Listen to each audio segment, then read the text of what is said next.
Alam nyo sa puso nyo na mali ang ginawa ni Torre.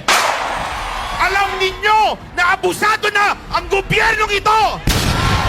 Kung hanggang ngayon nagbubulag-bulagan pa kayo, anong tawag sa inyo? Traidor sa bayan na ito.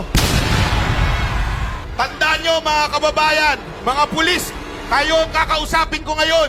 Sinasabi nila na hindi applicable yung Article 59. Mali po yun. Bakit? Ginamit nila ang Article 7 para hulihin si Pangulong Duterte. Hindi pa pwedeng sundin ng isang article, yung isa hindi. Kahit ang Biblia sinabi yan. Tandaan nyo sa James 2 verse 10, basahin nyo. Sundin mo man ang lahat pero may mamiss kang isa. Guilty ka sa lahat. Ang ginawa kay Pangulong Duterte ay labag sa ating batas. Kinidnap nyo ang aming Pangulo.